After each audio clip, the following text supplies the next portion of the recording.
Don't drink that, ma'am, please." The porcelain cup trembled in Aisha Carter's hands as she reached across the polished dining table, the steam curling like a warning she couldn't unsee. Aisha was just the housekeeper in the sprawling estate of tech magnate Julian Hart, but in that mansion she noticed everything, especially since Julian's mother, Mrs. Lorraine Hart, moved in. From the day Lorraine arrived, Julian's wife, Vivian Hart, wore her smiles like glass, beautiful, cold, and sharp. Lorraine began to fade in small, terrifying steps. Nausea, dizziness, a sudden weakness that always seemed to strike after Vivian's special tea. Aisha tried to quiet her suspicion, until one evening she caught the glint of something clear in Vivian's hand, an unmarked vial. Vivian tipped it just a few drops into the cup. Aisha's pulse roared louder than the chandelier's silence. She stopped Lorraine in time, poured the tea down the sink, and hid the vial like it was a heartbeat she had stolen back. But she knew her word alone would never be enough. So she did what invisibility had taught her. She gathered proof. With help from family, Aisha installed a small camera near the tea tray. Quiet, patient, unforgiving. When Julian finally confronted Vivian, the truth hit like thunder. The tea wasn't care. It was control, fueled by desperation and money. Police lights washed the mansion walls blue as Vivian's world collapsed. Lorraine recovered, returning to her gentle routines and charity work. And Aisha, she was no longer unseen. Julian raised her pay, signed a proper contract, and asked her to stay not as a servant, but as Lorraine's trusted companion, because the person who saved the family was the one they had almost never looked at. In the weeks that followed, the mansion felt quieter, but not peaceful. It was the kind of silence that arrives after a storm, when everyone is standing among the wreckage, pretending they can't still smell the rain. Aisha Carter stayed close to Mrs. Lorraine Hart, now officially as her companion, yet she couldn't shake the memory of how fragile Lorraine had once become, how quickly a strong woman could be reduced to whispers and trembling hands. It had started so subtly that even Aisha questioned herself. Lorraine would excuse herself from breakfast with a faint smile pressing her palm to her stomach. Just a little nausea, she'd say, as if it were impolite to admit fear. Some afternoons, Aisha would find her seated by the window, staring at the garden, like she'd forgotten the names of the flowers she once loved. On other days, Lorraine's footsteps faltered on the stairs, her fingers clinging to the banister as though it were the only thing keeping her upright. Aisha began to track the pattern, the way you track grief, quietly, almost ashamed, like noticing it might make it real. Lorraine's worst episodes didn't come after heavy meals or long walks. They came after one particular ritual, Vivian Hart's special tea. A porcelain cup offered with perfect manners, a spoon stirring in soft circles, a kiss of steam rising between them like a secret. Vivian insisted on preparing it herself. It helps her settle, she'd tell Julian Hart, with a look that dared anyone to doubt her devotion. Julian wanted to believe her people always do when the lie is dressed up as love. He was busy, exhausted, carrying an empire on his shoulders, and Vivian spoke the language of reassurance so fluently it sounded like truth. Aisha, meanwhile, lived in the spaces between their words. She saw what people didn't say. She noticed what they didn't notice. Lorraine would nod politely, and within an hour her skin would pale. Her eyes would lose focus. Once Aisha heard a soft thud and rushed in to find Lorraine sitting on the bathroom floor, forehead slick with sweat, lips trembling as if she were trying to hold back more than nausea. Aisha knelt beside her, heart hammering, and held her shoulders as gently as if she were holding something breakable. "I don't understand what's happening to me," Lorraine whispered, a crack in her pride that hurt to hear. I'm not weak." "You're not weak," Aisha said, though the words tasted like iron in her mouth. She wanted to tell her everything. every uneasy observation, every suspicion forming like a bruise. But fear isn't just for the victim. Fear is also for the witness, the one who speaks, and gets dismissed, the one whose job title becomes an excuse for others not to listen. Aisha had learned that the hard way long before she stepped onto these polished floors. Still, she couldn't let it continue. She began small, keeping Lorraine hydrated, cutting back on anything that could upset her stomach, adjusting her schedule to ensure she rested. But no change mattered. Lorraine would improve, then crumble again, always after the tea. It was as if the house itself had a heartbeat, and Vivian controlled the rhythm. Aisha's chest tightened each time the tray appeared.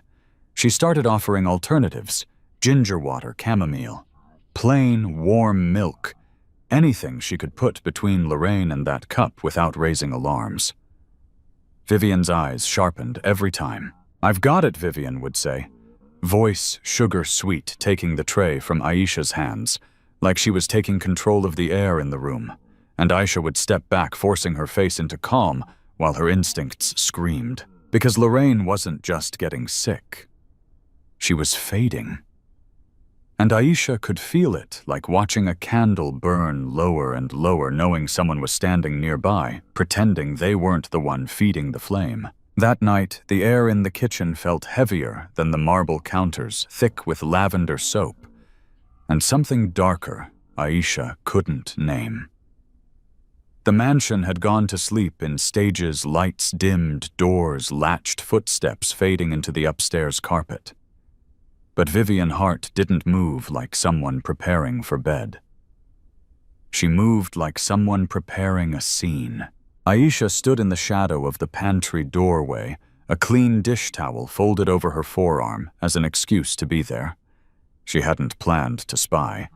She'd simply followed the sound of soft clinks porcelain against silver because the tea tray had returned gleaming as if it were the most innocent thing in the world. Vivian's back was to her, framed by under-cabinet lights that made everything look deceptively warm. She hummed a low, steady tune and reached into a drawer Aisha had never seen her use. Her fingers closed around something tiny.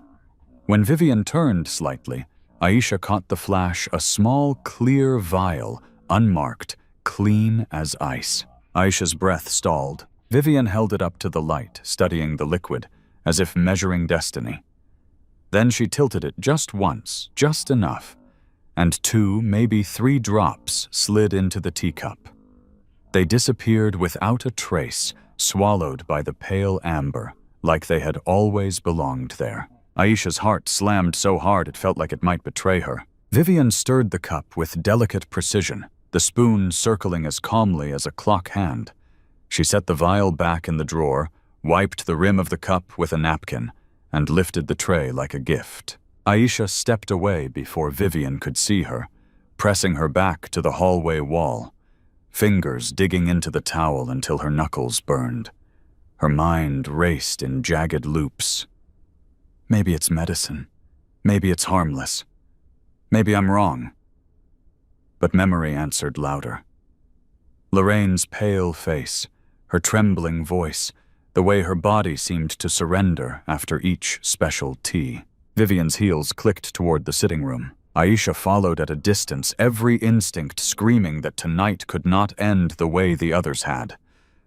The sitting room was lit only by the fireplace and a lamp beside Lorraine's chair.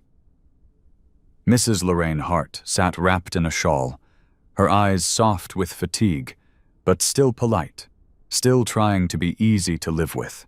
"Oh, sweetheart," Lorraine said when Vivian entered. "You didn't have to." Vivian's smile was perfect. "I wanted to." She placed the cup into Lorraine's hands.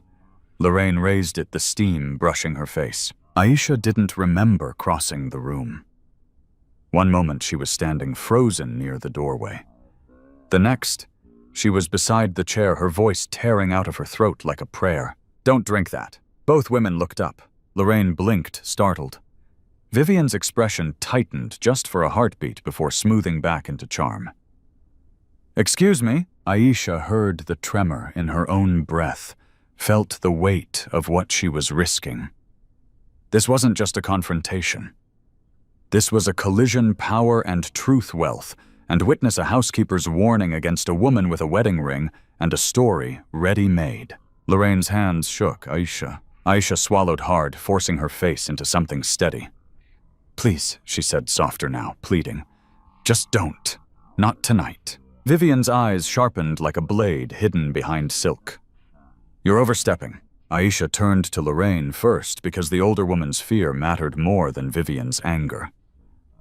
"I'll make you something else," she promised, voice breaking at the edges. "Something safe." Lorraine hesitated, caught between disbelief and the instinct to trust the person who had been holding her upright for weeks. Then slowly she lowered the cup. Vivian reached for it, but Aisha moved faster. She took the tea with both hands, as if it were fragile, as if it were a life, and carried it out of the room. Her legs felt numb as she walked to the kitchen. She poured it into the sink, watching the liquid swirl away, and the sound of it felt like a door slamming shut. But she knew it wasn't enough. Hands shaking. Aisha opened the drawer she'd seen Vivian use and found the vial exactly where Vivian had placed it, small, clear, no label, no explanation. Aisha wrapped it in a napkin and slipped it into her pocket, her pulse roaring in her ears. Because now she wasn't guessing anymore. Now she had something real, something cold and weightless that could finally turn her fear into proof. And as she stood alone under the kitchen light, Aisha understood the terrifying part. The hardest danger wasn't in that cup of tea. It was in what came next when the people with power realized she had seen the truth. The vial burned against Aisha Carter's thigh all the way back to her room, as if a few ounces of clear liquid could carry the weight of a human life. She locked the door, pressed her forehead to the wood, and tried to breathe without shaking. In the mirror, she barely recognized her own face, eyes too wide, lips parted like she was still about to scream. "I saw it," she thought. "I know it." And yet the truth felt fragile in her hands because in a house like this, truth didn't matter unless it came with proof. Aisha sat on the edge of the bed and unwrapped the vial from the napkin. No label, no name. Just silence in glass. She imagined walking into Julian Hart's office the next morning holding it up like a verdict. She imagined his exhausted frown, the automatic defense rising in him. Vivian would never. And then the inevitable question, how do you know? In that moment, Aisha heard the echo of every time she'd been dismissed in her life with a polite smile. A housekeeper, a witness with no standing, a voice that could be ignored. So she chose the harder path, the one that didn't rely on belief. Before sunrise, she called her cousin Marcus, who worked security installations in the city. Her voice was low, tight, careful. "I need something small," she whispered, staring at the locked door as if it could hear her. "Something that records. No wires, no mistakes." Marcus didn't ask for gossip. He asked one question, and it landed like a hand on her shoulder. "Is someone in danger?" Aisha swallowed. Yes. That evening, Marcus arrived in an old delivery van dressed like a repairman. The mansion's front gates opened for the name Maintenance, the way they always did, automatic unquestioning, because the wealthy were used to people entering their world to fix things without being seen. Aisha met him by the side entrance with a toolbox and a pulse that wouldn't slow down. They moved with the precision of people who knew fear intimately. The kitchen was the battlefield, and the enemy didn't need a weapon more obvious than a teacup. Aisha pointed to the corner where Vivian always stood to prepare the tray, where the drawer hid its secret, where the light hit the porcelain just so. Marcus pulled out a tiny camera, no bigger than a button, and an adapter that looked like an ordinary phone charger. "We hide it in plain sight," he murmured. "Best place. Nobody questions it." Aisha watched his hands work calm and steady, while her own fingers trembled. Every creak of the floorboards made her flinch. Every distant footstep upstairs felt like Vivian's shadow sliding closer. Once the house settled with a soft groan, and Aisha's heart jumped into her throat. If she walks in right now, I'm done. Not just fired, not just humiliated. Something colder than that. Because if Vivian could drop poison into tea with a smile, what else could she do when cornered? When the camera was finally in place, Marcus showed Aisha the feed on his phone. The angle captured the counter, the teacups, the drawer, every motion that mattered. Aisha's eyes stung, not from relief exactly, but from the brutal clarity of what she'd become, not merely a caretaker anymore, but a guardian standing between a vulnerable woman and someone who wanted her gone. After Marcus left, Aisha stood alone in the kitchen, hands braced on the counter. The charger sat there harmlessly, almost laughably ordinary. She could hear the hum of the refrigerator, the distant tick of a clock. Everything in the room looked the same as it always had, clean, expensive, controlled, yet Aisha felt as if she'd changed the gravity of the entire house. She slipped the vial into a safer hiding place and stared at the teacups lined up like quiet witnesses. Now it's not my word against hers, she told herself, even as fear curled in her stomach. Now the house will tell the truth for me. And somewhere upstairs, behind a closed door, Vivian Hart was still smiling in the dark, unaware that the next time she reached for that drawer, she wouldn't be alone. The next day unfolded like a scene written in slow motion, every sound too sharp, every smile too loud. Aisha Carter kept her hands busy polishing folding setting plates, while her eyes kept returning to the innocently placed charger on the kitchen counter. The tiny camera blinked. No light, made no noise, asked for no attention. It simply waited. And then, as if the house itself had decided to confess, Vivian Hart appeared. She moved with practiced grace hair, perfectly pinned robe trailing behind her, like a curtain closing. She didn't look around. She didn't need to. People like Vivian lived as if the world was built to give them privacy. She went straight to the drawer, and Aisha's throat tightened as the wood slid open. Vivian's fingers dipped inside. A glass clink. The clear vial flashed briefly in her hand, cold and unmarked, and for a second Aisha felt that old helpless fury, how easily harm could hide inside elegance. Vivian tilted the vial over the teacup and counted her drops like she was measuring sugar. 1, 2, 3. Then she stirred. Not hurried, not nervous, almost tender. Aisha didn't move. She barely breathed. She let the camera drink in every detail. Vivian carried the tray into the sitting room, where Mrs. Lorraine Hart rested with a shawl over her shoulders. Julian Hart was there too, standing near the window with his phone in hand, distracted half in the room, half in the world outside. Vivian's voice softened into devotion. "Tea, Mother. You'll feel better." Lorraine's eyes flicked toward Aisha, a silent question trembling behind them. Aisha gave the smallest shake of her head. Lorraine's hands hesitated above the cup, and that hesitation, tiny human, was enough to crack the mask. Vivian's smile faltered. "Why are you looking at her?" she asked, still polite. But the sweetness had thorns now. "Drink it. It's good for you." Julian looked up.